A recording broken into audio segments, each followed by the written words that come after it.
Bonjour, aujourd'hui je vous retrouve pour la présentation de ce couteau, l'Extrema Ratio Giant Mamba.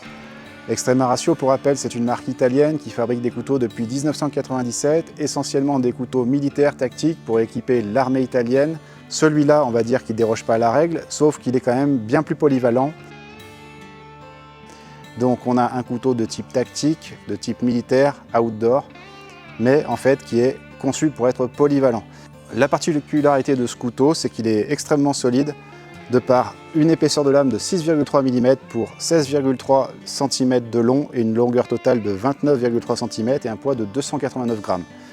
Donc en fait, par rapport à son grand frère, par exemple, Extrema Ratio Ontos, que je vous avais déjà présenté, on est sur un couteau plus léger, bien plus maniable. L'Extrema Ratio Ontos, j'étais un peu mitigé par rapport à sa prise en main. Je trouvais que le centre de gravité était assez porté sur la lame, avec une maniabilité un peu délicate. Alors que là, on a vraiment un couteau voilà, agréable à prendre en main, très maniable, qu'on sent bien.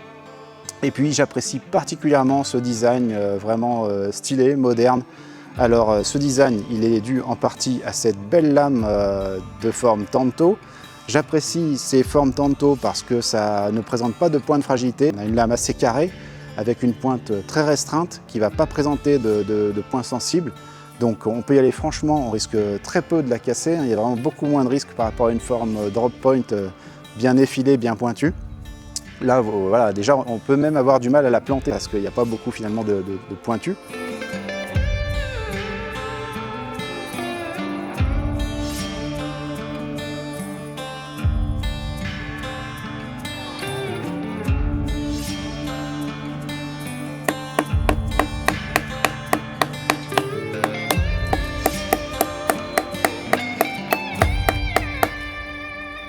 Ce qu'on remarque aussi sur cette lame, c'est cette longue gouttière. Alors la gouttière n'a pas de fonctionnalité particulière, si ce n'est d'apporter du design, un look assez spécifique au couteau. Et notamment un mini gain de poids, hein, parce que ça affine un petit peu la lame, mais bon, c'est négligeable. Particularité aussi importante, c'est ce beau jimping sur le dos, donc avec des cannelures très prononcées. Il y en a seulement deux, mais ça assure beaucoup de grip. Moi, j'aime particulièrement positionner mon doigt ici. Ça confère pas mal de maîtrise du couteau. On a un petit, on ne peut pas qualifier ça vraiment de finger choice, c'est plutôt un casse-goutte, juste après le manche. Ce manche, il est typique des couteaux tactiques Extrema Ratio, donc assez anguleux, assez cubique.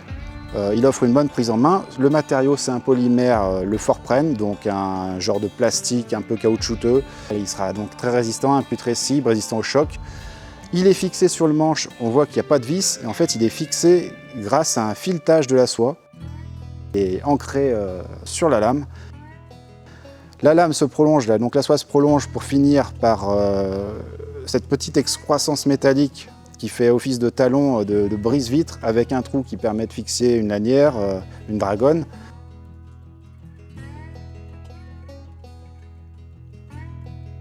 La gouttière, elle se prolonge vers l'intérieur du manche, donc c'est assez particulier. C'est peut-être dommage que la gouttière ne soit pas arrêtée avant, ça aurait été peut-être plus logique.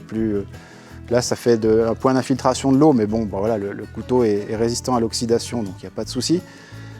L'acier qui compose la lame, c'est le N690CO, donc l'acier autrichien fabriqué par Bohler. C'est un acier inoxydable, on va dire très résistant à l'oxydation.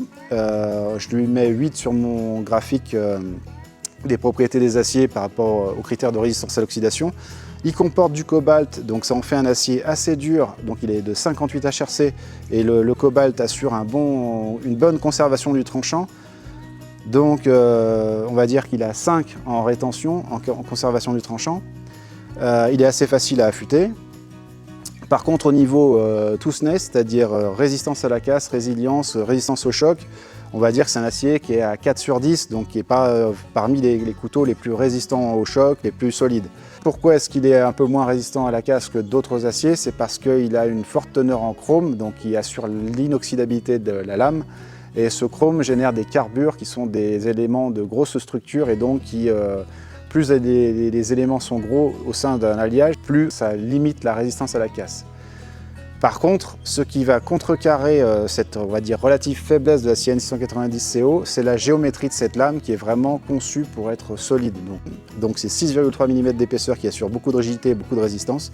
Le profil Tanto, c'est-à-dire donc la forme Tanto qui ne présente pas de point faible, qu'il est quasi incassable à la pointe, parce que bon, faudrait vraiment aller chercher pour casser cette pointe.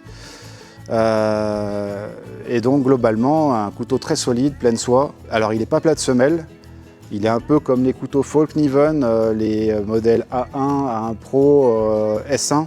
Les nouveaux modèles S1X de chez Folkniven, eux sont full tank plat de semelle.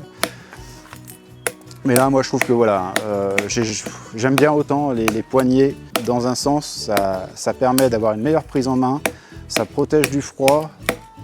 On va dire que ce couteau, il est vraiment taillé pour encaisser les chocs.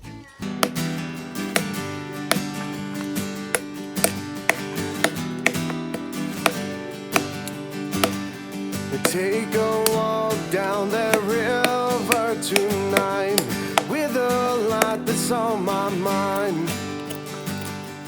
There's some things I could say to you now, but it's better I stay quiet. Better life, better days, all this straight from this place that I'm in once again with you now. I must break away from this high, it's not real, falsified. I can't stay too long by your side. I must break away now.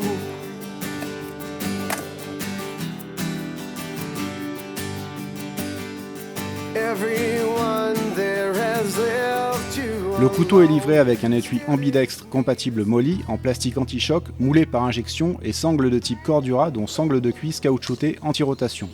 Un système très bien conçu et ajustable par velcro. Cet étui assure une bonne rétention du couteau et évite les bruits liés aux secousses. Il assure un port confortable. Une gâchette permet une extraction rapide en une simple pression et de verrouiller le couteau dans le fourreau.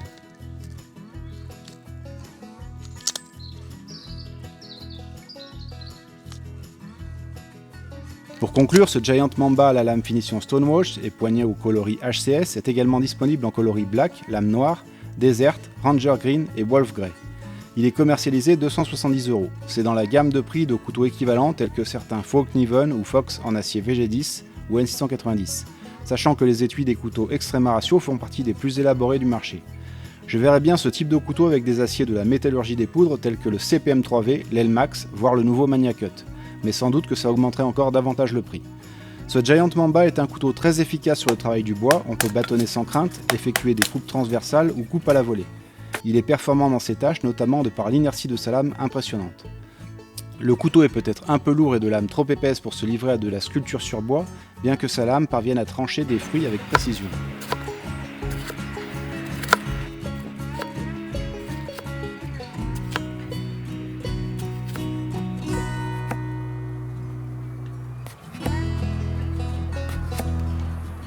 On a donc là un très bon couteau outdoor au design italien original, un couteau maniable, robuste, conçu pour les baroudeurs. Parmi les modèles Extrema Ratio, il fait partie de ceux qui me semblent les plus polyvalents pour la survie et le bushcraft. Si vous aimez les lames Tanto, ce modèle pourrait bien vous convenir. J'espère que cette vidéo vous a plu, si c'est le cas vous pouvez liker et n'hésitez pas à laisser un commentaire pour donner votre avis. Je vous dis à bientôt pour d'autres couteaux.